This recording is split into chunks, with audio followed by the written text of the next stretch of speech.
김학균 신영증권 리서치 센터장님 모시고요. 1,400원 넘었던 환율 계속 오르는 것 같이 보이는 나스닥 지수 그리고 그래도 바닥을 딛고 있는 삼성전자 주가 이런 거 어떻게 될 건지 한번 좀 전체적으로 경제 전망 트럼프 시대 어떻게 되는지 여쭤보겠습니다. 안녕하세요. 어서 오세요. 네. 안녕하셨습니까? 또 이제 최고의 전문가를 이렇게 긴급하게 모셔서 전망을 듣게 되는데 전망이라는 게 참 어렵기는 하시죠.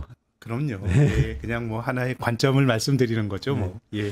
비트코인이나 환율 같은 것들은 이제 트럼프 대통령 당선하고 동시에 막 이렇게 요동을 치는데요. 네. 이런 것들을 어떻게 보세요? 이게 계속 가는 움직임입니까? 아니면 좀 문제가 있는 겁니까? 아유, 뭐 문제가 있다고 뭐 주장하기는 어렵지만 뭐 아주 긴 호흡에서 자산 가격이 반응을 하고 있는 것 같지는 않습니다. 네. 이제 트럼프 대통령이 말로는 미국을 가상화폐의 뭐 중심지로 만들겠다 이런 얘기하고 또 이제 경제 관료들 특히 이제 금융 규제 당국 입장에서는 가상자산과 같은 새로운 자산이 제도권에 들어오는 거에 대해서는 굉장히 조심스러울 수밖에 없거든요. 네. 그래서 이제 우리나라 금융감독원 비슷한 미국의 증권거래위원회 SEC라는 게 있는데 제 생각엔 뭐 이 SEC 위원장이 그닥 가상화폐에 대해서 아주 적대적이진 않았는데 뭐 이제 관료 의례적인 좀 조심스러운 톤으로 얘기를 해도 내가 대통령 되면 저 사람부터 바꿀 거야. 뭐 트럼프 특유의 화법으로 이 커뮤니케이션을 하다 보니까 뭐 가상자산이 올라가는 그런 면이 좀 있는 것 같고요. 그래서 뭐 2017년도 트럼프 집권했을 때도 한번 그 비트코인을 비롯한 가상자산의 랠리가 있었는데 이 가상화폐라는 게 실은 뭐 여기서 배당 주는 것도 아니고 또 경제 성장을 반영하는 것도 아니기 때문에 이게 뭐 저평가됐다 고평가됐다 이렇게 평가하기도 힘든 자산인데 지금까지의 어떤 뉴스 흐름을 반영한 건데 트럼프가 당선되기 전부터 뭐 비트코인 같은 경우는 많이 올랐기 때문에 제 생각엔 이게 정권 4년 내내 갈 거냐 여기에 대해서는 뭐 오른다 안 오른다가 아니고 별로 이 근거가 조금 없는 것 같다는 생각은 들고요. 네. 그리고 미국 주가는 이제 굉장히 좋고 말씀하신 것처럼 뭐 나스닥은 뭐 트럼프 당선되고 이제 날아가고 있고요. 네. 이제 뭐 어쨌든 친기업적인 정책을 쓸 거다 이런 기대가 투영이 되는 것 같은데 이제 글로벌 주가는 좀 이제 차별화되는 것 같습니다. 뭐 한국은 오늘 조금 오르지만 전체적으로 뭐 힘이 없고 또 유럽 같은 경우도 우리 시간으로 어젯밤에 올랐지만 당선되자마자 주가가 꽤 많이 떨어졌고 또 중국 같은 경우는 오히려 뭐 트럼프 당선되면 좀 걱정이 많은 나라로 볼 수 있지만 중국 증시는 이제 개방화가 덜 돼서 중국 사람들끼리 사고 파는 곳이거든요. 네. 그리고 이제 중국이 최근에 경기 부양책을 내놓는 내부적인 이슈가 있다 보니까 또 트럼프 당선되고도 또 많이 올라가고. 그래서 뭐 전체적으로 보면 미국 아주 좋고 네. 한국은 그동안에도 안 좋았는데 계속 어렵고 뭐 이런 정도 모습이 나타나고 있는 것 같습니다. 아, 그렇군요. 그러면 이게 사실 우리 정치와 경제가 아주 연관은 깊지만 또 어떤 때는 굉장히 독립적이고 자율적이기도 하고 그렇지 않습니까? 네. 근데 트럼프에 대해서는 지금 시장이 굉장히 어떻게 보면은 격하게 반응하는 것 같기도 한데 트럼프 시대의 경제라는 어떤 다른 패러다임이 있다고 보세요? 어떻게 보세요? 저는 길게 보면 트럼프 시대라는 것보다는 2008년 글로벌 금융위기 이후로 이제 시장이 자율적으로 움직인다 이런 그 어떤 믿음 같은 것들은 많이 좀 후퇴했다고 생각합니다. 특히나 이제 중앙은행이 경제에 개입을 많이 하면서 일본 같은 경우는 일본 중앙은행이 막 주식도 사고요. 또 2020년 코로나 팬데믹 국면에서는 실제로 미국 중앙은행인 연방준비제도가 기업들도 도와줬거든요. 그러니까 이건 사실 반칙입니다. 왜냐하면 자본주의에서 경쟁이라고 하는 경쟁이 가진 가장 본질적인 속성은 돈 벌려고 하는 거잖아요. 근데 돈을 찍어낼 권한을 가지고 있는 배타적 권한을 가지고 있는 중앙은행이 민간 누군가를 도와준다는 건 사실은 어떻게 보면 자본주의의 도가 어떻게 보면은 어떤 의미에서는 자본주의의 모럴이 도덕이 많이 훼손이 됐다라고 볼 수도 있는데 또 그 반대편에서는 이제 트럼프가 들어오면서 보호무역이나 이런 게 있었고 또 바이든 행정부 때도 글로벌 밸류체인 재편이라는 게 사실 관세를 넘어서는 어떤 굉장히 정치 권력이 많이 들어와서 결정을 하다 보니까 지금은 제 생각에는 이제 시장이 정치 권력으로부터 자율성을 가지고 있다. 이렇게 말하기 힘든 세상인 것 같고요. 그래서 뭐 우리나라처럼 이제 대외 교역 비중이 많은 나라 입장에서는 정치가 해야 될 역할은 그런 불확실성들을 네. 좀 많이 완화시켜 줘야 될 게 또 우리 또 그 녹을 받고 있는 정치인들의 또 책무가 아닌가 이런 생각도 드네요. 아, 정치와 경제가 엮여 있고 그리고 우리는 미국하고 엮여 있으면 미국 대통령이 당연히 우리에게는 우리 시장에는 큰 영향을 미칠 수밖에 없겠네요. 그렇습니다. 또 네. 말씀하시죠. 아니요, 윤석열 대통령이 또 바로 통화를 이 네. 트럼프 당선되자마자 통화를 어제 했다고 해서 그 내용부터 한번 한국 네. 시장에 어떤 영향을 올지를 좀 짚어보면 좋을 것 같아서요. 그 통화 기사는 보셨어요? 네네, 뭐 여러 가지 뭐 북한에 대한 이야기, 또 뭐 조선업에 대한 이야기 이렇게 얘기하니까 지금은 정말 트럼프 말 한마디에 주가가 막 움직이는데 사실 이것 자체가 아주 장기적으로 금융시장이 어떤 합리성을 투영하고 있다고 보기는 힘듭니다. 사실은 그 금융시장이 돈을 걸고 하기 때문에 굉장히 진지하게 여러 가지 것들을 반영해서 의사결정을 내리는 이런 면이 있지만 금융시장은 그때까지의 정보를 가지고 그냥 집단지성이 반영이 되는 거거든요. 그래서 일기 트럼프 행정부 때는 트럼프가 화석연료 친화적이다 그러면서 집권 초에 정유주 이런 거 올랐는데요. 트럼프 집권 내내 주식 올랐지만 정유 주식은 반토막이 났어요. 또 인프라 투자 관련 주식 네. 트럼프가 인프라 투자 한다더라 했는데 역시 재미가 없었죠. 왜냐하면은 인프라 투자를 바이든 행정부식으로 정부가 직접 나가서 재정을 쓰는 형식으로 하면 굉장히 이제 심플한데 네. 이 트럼프나 공화당 같은 경우는 사실 정부가 많이 하는 거를 좀 안 좋아하니까 네. 이걸 뭐 민자를 유치해 가지고 뭐 이렇게 하다 보니까 결국 4년 동안 잘 안 됐고요.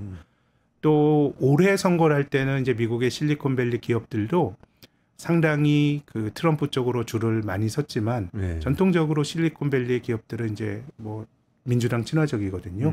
근데 트럼프 정권 4년 동안에는 뭐 실리콘밸리에 있는 빅테크 기업들 주가가 가장 많이 올라서 이걸 뭐 장기적인 어떤 기대가 투영이 된다 이렇게 말할 수는 없는데요. 근데 이제 트럼프 대통령이 조선 이야기를 하니까 조선주가 많이 올랐어요. 오늘 좀 조정받고 있는데 네. 그래서 이게 뭐 실제로 수주가 나올지 이런 건 알 수가 없습니다만은 이런 생각들을 하는 것 같아요. 이제 미국이 5만 가지 것 다 한다고 하고 관세도 많이 물린다고 하는데 진짜 못하는 거는 조선은 대체하기가 좀 힘든. 글로벌 전체적으로 봐도 한국과 중국이 하거든요. 네. 그래서 최근의 흐름은 우리가 잘하다가 이제 중국에게 살짝 조금 밀리는 듯한 느낌이 나는데 정말 뭐 자동차고 반도체고 생각해 보면 이것저것 어떻게 될지 모르지만 좀 이제 위협적인 요인들이 있는데 조선은 뭐 트럼프가 집권하더라도 상대적으로 미국이 이걸 하기 힘들 거다라고 하는 게 뭐 투자자들에게는 좀 이제 긍정적인 영향을 주는 것 같고요. 그래서 뭐 어쨌든 트럼프 말에 우리 증시에서 긍정적으로 반응하는 거는 조선업종 그 정도인 것 같습니다. 조선업이 뭐 수혜를 입으면 우리로서 뭐 좋은 일이긴 한데 아까 네. 말씀하신 건 또 트럼프 테마주 일기 트럼프 대통령 때 생각해 보면 테마주라고 처음에 했던 것들은 네. 나중에 또 떨어졌다는 말씀도 주셔서 그리고 이미 이런저런 이유로 주가가 뭐 우리가 그 이번 대선 직전에 또 혹시 해리스가 되는 거 아니야라는 생각이 있었습니다만은 네. 소위 말하는 트럼프 플레이라고 하는 거는 뭐 가상자산이건 아니면 트럼프 지지했던 이 일론 머스크의 테슬라건 네. 상당히 많이 이제 그 전부터 투영이 되었기 때문에 네. 지금은 특히나 트럼프 정권 하에서는 뭔가 지금 4년 동안 어떤 일률적인 방향으로 간다고 생각해서 포지션을 투자하시는 분들은 잡으시는 것보다는 앞으로는 정말 좀 조금 대응이 중요한 그런 흐름이 아닐까라는 생각은 듭니다. 우리나라한테는 근데 우리나라 수출 기업들이잖아요. 네. 사실 뭐 삼성전자, 현대자동차, 뭐 투자자분들 관심 갖는 기업들도 사실 상당 부분은 이제 수출 기업들이고 그런데요. 네. 무역 적자를 줄이겠다고 트럼프는 계속 공언을 해왔단 네, 말이죠. 네. 관세도 높이겠다고 네. 하고 그러면 이게 전체적으로 우리 기업들 이익에는 영향을 주는 거 아닙니까? 아무래도 그럴 수가 있죠. 특히 최근에는 이 대미 무역 수지 흑자 규모가 굉장히 많이 늘어났습니다. 그러니까 중국을 어찌됐건 간에 트럼프 행정부 때 바이든 행정부 때 공격을 하면서 전체 미국의 무역 수지 적자에서 중국이 차지하는 비중이 트럼프 행정부 때는 한 40%대였는데 지금 30% 초반까지 줄어들었는데요. 그 빈틈을 뭐 한국, 뭐 대만, 베트남, 멕시코 이런 나라들이 이제 무역 수지 흑자폭을 늘렸기 때문에 어쨌든 우리나라가 지금 내수는 참 뭐 어떻게 참 방법이 없다 싶을 정도로 지표들이 참 안 좋은데 그나마 경기가 총량적인 지표는 이제 수출로 지탱이 되는데 지금 우리가 대중무역수지도 2022년부터 적자로 반전이 됐거든요. 그래서 이제 미국 의존도가 굉장히 이제 높아진 상황에서 트럼프라고 하는 굉장히 이제 통상의 자국이기주의를 내세우는 사람이 들어오니까 시장에서는 좀 긴장을 많이 하게 되고요. 근데 다만 저는 미국이 무역수지 적자를 중국 탓하고 한국 탓하고 하는 건 위선이라고 봅니다. 무역수지는 자기들이 많이 써서 그래요. 저축을 안 하고 과소비를 하는 게 대외수지의 적자로 귀결이 되는데요. 그래서 미국 가계저축률 많이 떨어졌고 지금 정부는 아주 재정적자가 늘리니까 마이너스 저축입니다. 그럼 이제 미국이란 나라는 막 쓰고 또 미국에서 판 나라들이 미국의 국채를 매수함으로써 뭔가 이제 돈을 빌려주고 사실은 이제 이런 메커니즘으로 돌아가는 거거든요. 그래서 앞서서 이제 뭐 중국이란 나라가 미국에서는 이제 어떻게 보면 공공의 적이 되고 있는데 대중 무역 수지 적자가 줄었습니다. 그럼 미국의 전체 무역 수지 적자가 준 게 아니고요. 지금과 같은 구도로 간다 그러면 중국에서 못하는 걸 다른 나라들로 적자가 더 늘어나고 또 중국처럼 싸게 팔지 못하고 미국 소비자의 입장에서 비싸게 사야 되거든요. 그래서 지금 미국의 무역 수지 그 적자 규모는 대중 적자가 줄었음에도 불구하고 더 늘어났거든요. 네네. 그렇게 되기 때문에 어쨌든 뭐 칼을 힘을 주고 어떻게 보면 동네에서 그 주목대장이 막 주먹을 휘두르니까 우리 입장에서는 여러 가지 고민이나 대응법을 생각하지 않을 수는 없지만 그 구도 자체는 전 상당히 위선적이라고 봅니다. 아, 그렇군요. 그래서 그렇게 설명해 주시니까 너무 이해가 잘 되네요. 미국이 어쨌든 적자는 뭐 무역 적자 많이 보고 있고 또 네. 상당 부분 또 국채 많이 발행하고 있는데 그 국채를 사는 나라들이 사실 채권자가 되는 네. 셈이잖아요. 돈을 빌려주는 거니까 우리나라나 중국 입장에서는 미국한테 돈을 빌려주고 미국 정부가 그 돈을 국내에 어떻게든 유통을 시켜서 소비자들이 우리 물건을 다시 되사게 만드는 예. 그런 구조다. 그래서 저는 미중 갈등이란 관점에서 보면 미국은 저축을 너무 안 하고요. 소비를 너무 많이 하고요. 중국은 저축을 너무 많이 하고 소비를 너무 조금 합니다. 중국의 전체 GDP에서 민간 소비가 차지하는 비중은 37%요 정도밖에 안 되는 작년 기준으로 미국은 이 비중이 70%가 넘습니다. 그래서 글로벌 경제가 조금 밸런스를 잡으려면 미국 사람들은 저축을 늘리고 중국 사람들은 소비를 늘려야 되는데 뭐 미국은 지금 뭐 재정 적자 이런 걸 보면 저축이 늘어날 가능성은 별로 없고요. 네. 중국도 이게 좀 소비가 되려 그러면은 중국 사람들이 이 저축을 많이 하는 이유는 저는 노후가 어쨌든 중국도 고령화가 진전이 많이 되고 원래 중국이 사회주의 국가이기 때문에 사회보장을 정부가 해줘야 될 나라인데 개혁개방 이후에 90년대에 나름대로 뭐 개혁을 한다고 하면서 어떤 민간의 그 정부가 제공하는 어떤 공적인 사회보장이 굉장히 많이 약해졌거든요. 네. 그러다 보니까 이게 중국은 조금 소비를 해주고 그러면 미국의 불균형이 줄어들고 할 텐데 뭔가 이게 저는 중국이나 미국이나 조금 서로 간에 좀 위선적인 면들이 좀 있다고 생각합니다. 아, 그렇군요. 우리 입장에서 보면은 그래도 트럼프 대통령이 왔으니까 그가 공언했던 그 정책들을 시행하면 어떻게 되는 거지 이런 걱정이 드는데 아까 자국이기주의 말씀하셨잖아요. 네, 네. 그게 관세 올린다는 건 이제 기억이 나고 그런 정책들 실제 준비가 돼 있을까요? 뭐 트럼프는 중국을 뭐 생각을 해서 뭐 2018년에도 막 관세를 올리고 했으니까요. 그래서 최근에 보면 이제 우리나라가 미국에 제일 많이 파는 게 자동차거든요. 트럼프 당선되자마자 현대차가 4% 주가가 떨어졌습니다. 그래서 관세를 올리는 게 이제 하나의 우리의 한 축이고요. 또 정책 변화에서 가져올 우리 기업들이 직면해야 될 코스트인데 사실 따지고 보면 바이든이나 트럼프나 미국 땅에서 뭘 하라라고 하는 저는 이게 일종의 코로나가 가져다 준 일종의 학습 효과도 있다고 보는데요. 과도하게 밸류체인이 많이 분산되어 있는 거는 코로나 겪고 나니까 별로 이게 안 좋다라는 생각을 한 것 같고 근데 바이든은 공장 지어 그 대신에 보조금을 줄 텐데 네. 트럼프는 우리가 관세를 물리게 되면 보조금 안 줘도 이 사람들 관세 부담 때문에 여기서 지을 수밖에 없어. 미국 땅에서 공장 지으면 관세를 안 내니까요. 뭐 이제 이런 쪽으로 가는 건데 좀 현대차만 하더라도 지금 전기차 공장을 미국에서 관세를 보조금을 받으면서 짓고자 하는 계획이 있는데 뭐 이런 것들은 조금 이제 굉장히 투자자들 입장에서 불확실성 커졌다고 생각할 수 있고 그나마 뭐 현대차는 아직까지 진전이 많이 안 됐지만 반도체나 2차 전지 같은 경우 이미 짓고 있고 네. 보조금 전임 정권에서 주기로 했는데 실은 뭐 이 국제 간의 어떤 약속이나 상례로 따지면 정권 바뀐다 그래서 약속한 거를 안 주면 안 되는데 네. 트럼프를 안 주겠다고 하니까 네. 실제로 어떻게 될지 모르겠습니다만 이제 그런 점들이 최근 며칠 동안 한국 주가를 보면 조금 뭐 악재로 투영되고 있는 것 같습니다. 아, 그렇군요. 아니고 아까 김준일 정치평론가하고 시사평론가하고 윤영중 대표하고 방송을 하는데 트럼프가 그 선거와 중에 했던 얘기 중에 TSMC가 불안한 대만에 있는데 안전한 미국의 공장을 지켜줬으니 보조금을 주는 게 아니라 우리가 돈을 받아야 됩니다. 이렇게 얘기한 거 네, 언급을 뭐 했었어요. 그런 맥락이죠. 네, 네. 비슷한 맥락이시죠. 아, 그렇게 급변할 수도 있기 때문에 이미 우리 시장엔 그러면 그런 내용들이 좀 반영돼서 좀 네, 불안해하고 그렇습니다. 있다. 네, 네. 아, 좀 불확실성이 있는 상황이네요. 조금 더 이제 미국 내 포함해서 산업 쪽 이야기를 좀 여쭤보겠습니다. 일단은 트럼프 하면은 아까도 조금 언급하셨는데 화석 연료를 중요하게 네. 생각하고 친환경 뭐 재생에너지 이런 건 굉장히 안 좋아하는 걸로 이제 네. 알려져 있습니다. 그러면은 여기도 이렇게 좀 변화가 생길까요?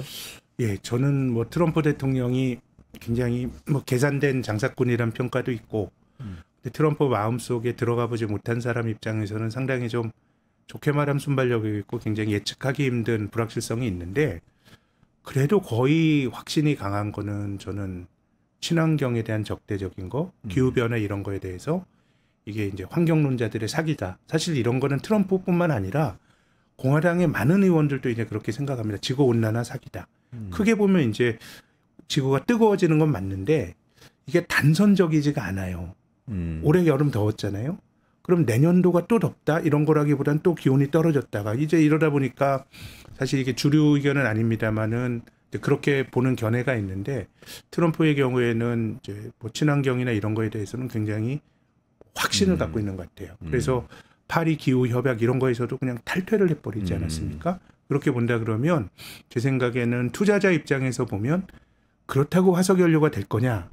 지난 정권 때 잘 안 됐습니다. 셰일 오일 생산이 늘고 유가가 잘 안 올라가고 해서 정유주 주가는 잘 못 올랐는데 친환경이나 이런 쪽은 제 생각에는 화석연료가 된다기보다 친환경은 타격을 받을 가능성이 굉장히 높고요. 또 한편으로는 저는 요즘 금융시장에서 나타나고 있는 좀 중요한 변화가 ESG라 그래서 네네네. 이게 뭐 사회적으로 기업이 돈을 버는 것뿐만 아니라 사회적 책임도 생각하자라고 하는 흐름이 현저히 약해졌습니다. 이제 이건 뭐 보호무역하는 것도 있고 전쟁하는 것도 있고 뭐 이러다 보니까 어떻게 보면 고상한 자본주의를 만들자라고 하는 건데 그런 여력이 좀 별로 없는 것 같고 그리고 친환경이란 건 본질적으로 뭐 중국은 산업적으로 전기차가 많이 늘어나고 하지만은 글로벌한 공조로 너도 나도 같이 해야 되는 일인데 지금처럼 분열된 세상에서는 참 공조가 힘든 거고 그래서 저는 뭐 트럼프 대통령, 바이든 대통령, 그 해리스 후보 누가 되더라도 뭐 득실이 한국에 있겠지만은 조금 아쉽게 생각하는 거는 친환경이나 아니면 사이버 보안이나 우리가 코로나를 겪으면서 했었던 일종의 어떤 그 공공 후생 이런 것들이 미중 간에 그래도 인류의 대의를 가지고 뭔가 좀 협조를 하면서 할 수 있는 일을 찾아낼 수 있는 하나의 포인트였는데 이제 트럼프 대통령이 당선되면서 그 가능성은 거의 좀 사라진 거 아닌가 그런 생각이 듭니다. 특히 기후 위기 대응 같은 경우에 미국이 어쨌든 훨씬 소극적으로 될 가능성이 그렇습니다. 높다, 이런 이미 말씀이시죠. 뭐 사실 네. 선진국들이 소극적이긴 했습니다만은 그렇죠. 네. 뭐 그래도 이제 명분이라든가 이런 것들이 있었는데 이제는 이제 그런 것마저도 조금 없어지는 거 아닌가 그런 생각이 듭니다. 얼마 전에 저희 스태피 한국과학기술정책연구원 이주량 박사하고 같이 방송을 했는데 올해 벼멸구가 너무 날씨가 따뜻하니까 가을까지 번성을 해가지고 네. 쌀 수확 면적이 5%가 해충 피해를 입을 정도로 기후변화 때문에 심각한 식량 위기가 오고 있다 이런 얘기를 해주셨는데요. 네, 네. 더 걱정이 됩니다. 말씀 들으니까. 그 반도체 쪽 좀 여쭤보고 싶은데 우리 반도체 관심이 많아서 지금 미국 시장에서는 또 이게 정말 맞는 건지 모르겠어요. TSMC는 트럼프 당선되니까 주가 떨어지고 엔비디아는 오르고 뭐 이런 현상이 벌어진단 말이에요. 두 개가 엮여 있는 것 같은데 이거 어떻게 봐야 됩니까? 일단 반도체가 굉장히 장치 산업이고요. 네.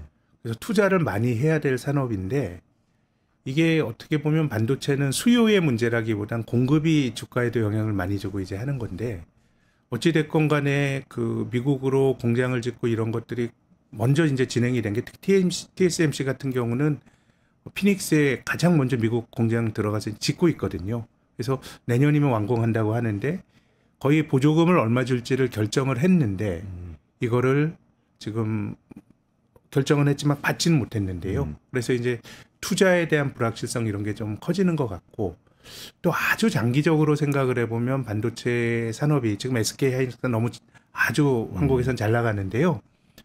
과거에는 반도체 사이클이 한번 꺾이면 기업들이 이익이 줄어드는 게 아니고 적자가 났거든요. 네. 그래서 하이닉스는 어떻게 보면 뭐 SK로 넘어가서 정상화됐지만 한 뭐 15년 전까지는 경기 사이클이 이렇게 꺾이면은 막 부도나는 거 아니에요? 맞아요. 그런 일도 부도설도 있었고 많았어요. 인피니온 이런 회사들은 실제로 망했거든요. 네. 그래서 지난 한 7, 8년의 반도체 생태계가 그래도 투자자 입장에서 안정적이었던 거는 뭔가 정리가 많이 돼서 과점화가 됐거든요. 망할 거 망하고 한 열 몇 개 경쟁하다가 삼성전자, SK 하이닉스, 마이크론 테크놀로지 살아남으니까 그럭저럭 굴러가는 구도가 됐었는데 지금은 이제 반도체에 대해서 미국이 한국과 대만이 하던 것도 막 하겠다고 하니까 이제 장기적으로 보면 이제 저는 단기적으로 보면 보조금이 어떻게 될 거냐가 주가에 많이 영향을 줄 것 같고요. 장기적으로 보면 시간이 흐르면서 자연적으로 구조조정이 되면서 만들어졌던 안정적인 구도가 조금 흔들릴 수 있다라고 하는 게 반도체 투자의 내재가 된 장기적인 리스크라고 봅니다. 아, 그렇군요. 저는 또 빅테크 중에서 지금 테슬라가 굉장히 관심을 많이 끌고 있잖아요. 근데 사실은 아까 그 친환경 말씀하실 때 사실 전기차는 또 친환경 산업의 또 핵심이고 실제로 막 돈을 벌어들이기 시작한 이런 산업이기도 한데 또 친환경 지원은 이제 굉장히 많이 줄일 것 같이 이제 전망을 하셨고 근데 일론 머스크는 또 트럼프를 좋아했다는 이유 때문에 테슬라 주가는 오르고 이런 건 어떻게 봐요? 또 빅테크만이 다 오르고 있고 저도 잘 뭐 사실 이게 장기적으로 보면은 장기적인 미래에 대한 주가의 반영인지는 사실 뭐 잘 모르겠습니다. 다만 이제 관세를 올리고 이러게 되면 사실 그 현대 기아차가 미국 전기차 시장에 이제 5위 정도 되는 데거든요. 그러면 이제 공장을 짓기로 하면 사실 관세 문제는 안 걸리는데 그거는 보조금을 받기로 하고 짓기로 한 건데 보조금을 안 준다 그러면 이제 공장을 못 짓게 되는 것이고요. 전체적으로 우리나라 대미 수출 1위가 사실 자동차인데 관세가 부과되고 이렇게 된다 그러면은 뭐 이제 미국의 전기차 업체가 받을 수혜들은 좀 있는 것 같고 그런 정도의 반응인 것 같은데 장기적으로 보면 제 생각에는 이게 뭐 우리가 지금 시점에서 아주 합리성이 투영이 된 주가 반영인지 이런 건 제가 뭐 잘 모르겠습니다. 뭐 제가 모르기 때문에 합리적이지 않다 이런 건 절대로 아니고요. 제 머리로는 조금 뭐 좀 설명이 안 되는 포인트들이 있는 것 같습니다. 그러니까 또 관세를 부과하고 그러면 현대 기아차라든지 뭐 이런 쪽에는 좀 타격이 경쟁자가 타격을 받는 건 맞으니까 뭐 그런 정도는 테슬라에게 도움이 될 수가 있겠죠. 알겠습니다. 마지막으로 환율하고 금리 관련해서 제일 전문가이신데 이 부분이 그래서 여쭤볼게요. 일단은 미국 연준에서 또 기준금리를 바로 인하를 했네요. 공교로운 건데 사실 트럼프 당선되자마자 바로 하루 만에 인하를 했습니다. 근데 이게 뭐 금리 인하 추세가 어떻게 좀 계속 될 걸로 보십니까? 어떻게? 근데 이제 연준이 9월에 낮추고 11월에 낮췄는데요. 사실 이게 기준금리를 낮춘 거고 기준금리를 낮추면 시장금리가 비슷하게 움직이는데 9월에 연준이 금리 낮추기 전에 미국의 10년짜리 국제수익률이 3.6이었는데 두 번 낮췄는데 지금 4.3이 됐습니다. 중앙은행의 기준금리와 시장금리가 따로 움직이는데 이거는 이제 재정적자에 대한 우려가 트럼프가 감세해 주겠다고 하니까요. 또 정부가 돈 쓰는 걸 줄이긴 어렵고 이러다 보니까 재정 적자에 대한 우려가 투영이 돼서 그래서 이제 우리가 눈여겨봐야 될 거는 연준이 금리를 낮추더라도 기준금리가 낮아져도 시장금리가 안 떨어질 수 있다는 생각이고요. 또 이것이 미국의 재정 적자에 대한 걱정이라 그러면 달러가 트럼프 당선 직후에 굉장히 1,400원까지 원달러까지 강했지만 전 앞으로 미국 금리가 안 떨어지는데 달러가 약해지는 조합 조금 익숙진한데 나올 수도 있다고 보고 이게 역사적으로 없었던 게 아닙니다. 미국 재정에 대해서 사람들이 걱정은 2000년대 초, 80년대 후반에 미국 금리는 안 떨어지거나 올라가는데 달러가 약해졌거든요. 그렇게 본다면 제 생각에는 미국 금리는 잘 안 떨어질 것 같고 이게 투자에 내재된 리스크입니다. 우리가 금리는 어쨌든 연준 금리 낮추니까 내년 후년 가면서 떨어질 거다라고 생각하지만 근데 안 그럴 수 있다는 게 제 생각에는 내재가 된 리스크고요. 달러는 재정 적자 문제가 불거진다 그러면 강해지기는 저는 어려운 거 아닌가 이런 의견을 갖고 있습니다. 지금이 너무 그 원달러 환율 높은 상태라고 보세요? 저는 그렇게 봅니다. 아. 네, 1,400원대라 그러면은 이제 한 가지 또 말씀드리면 이제 지정학이 트럼프 당선 이후에는 조금 중요도가 높아질 것 같고요. 뭐 미중이 싸우거나 이거는 뭐 잘 모르겠지만 우크라이나가 2년 동안 지금 국지전을 벌이고 있거든요. 네네네. 사실 국지전이 벌어지면 좀 빨리 끝날 거라는 게 일반적인 생각인데 이제 트럼프가 한국과 대만 같은 데서 막 트럼프 특유의 막 압박을 지르고 하게 되면은 굉장히 지금 세상이 어수선해 있기 때문에 뭐 무력 충돌로 갈지 안 갈지 금융시장이 알 수는 없습니다. 다만 그 가능성에 대해서 이 주가에 투영이 되는 거는 과거보다 이제 지정학에 대해서는 좀 무겁게 투영이 될 수 있고 만약에 원달러 환율이 제 생각에 올라간다 그러면 이제 그런 시나리오가 되면 원달러는 더 오를 수도 있겠지만 경제적으로만 보면 1,400원에서 많이 안 올라갈 거라고 봅니다. 아, 그 트럼프는 사실 이전부터 그냥 공언해온 걸로 얘기를 하자면 정책적인 게 아니고 그냥 얘기하기로는 어쨌든 약달러를 지향하는 걸로 네. 보였잖아요. 네, 그리고 네. 금리도 인하해가지고 많이 빌려다 쓸 수 있게 해줄 것처럼 보였던 것 같은데요, 저는. 네. 근데 그게 말과 이게 트럼프 행정부 때 사실 전체적으로 보면 약달러가 아니었습니다. 아, 예, 일기 4년을 보더라도 네. 그렇게 본다 그러면은 이게 이제 우리가 갖고 있는 프레임과 실제로 여러 가지 그 경제 현상을 반영해서 환율을 비롯한 자산 가격에 반영하는 건 조금 다를 수가 있어서 그래서 지금은 스트레이트로 어떨 거다 생각하시는 것보다는 그거는 전 초기에 많이 반영이 된 것 같고 조금 투자자도 조금 유연하게 저는 생각을 해야 된다고 봅니다. 아, 그렇군요. 어떤 면에서는 지금 어쨌든 1,400원은 너무 높은 상태라고 다른 어떤 지정학적 리스크가 나오는 게 아니라면은 네. 좀 높은 상태라고 말씀하셨으니까 앞으로는 차차 그래도 원화가 강세가 될 거라고 기대를 해봐도 되는 건가요? 원화 강세라기보다는 전 달러 약세의 달러 약세. 관점에서 봐야 된다고 봅니다. 그럼 우리나라 금리하고 우리나라 이 원화 관점에서 보면 어떻습니까? 우리나라는 어쨌든 뭐 우리가 독자적으로 결정하는 것보다는 달러의 어떻게 보면은 지금은 사실 원화 약세라기보다 달러 강세였고요. 네. 그래서 달러 약세가 되면 이제 원달러 환율은 당연히 이제 떨어질 것 같고 우리는 좀 내수가 취약하기 때문에 금리를 좀 낮춰줘야 되는데 근데 한 총재 말씀처럼 이게 중앙은행만 갖고 될 일이냐 그 말에 대해서도 좀 공감을 많이 합니다. 그렇군요. 그럼 금리 한은은 이런 상황에서 금리는 낮출 거라고 보시나요? 저는 지금은 환율 원달러 상황. 환율이 불안하긴 합니다만은 내년 상반기 정도까지 놓고 본다 그러면 뭐 두세 번 정도는 내수를 생각하면 낮춰줘야 되는 거 아닌가 생각합니다. 네, 그것이 정상이다 이렇게 말씀 주셨습니다. 오늘 김학균 센터장님하고요. 트럼프 시대의 경제가 어떻게 갈 수 있는지 투자자들이 무엇을 유의해야 하는지 좀 살펴봤습니다.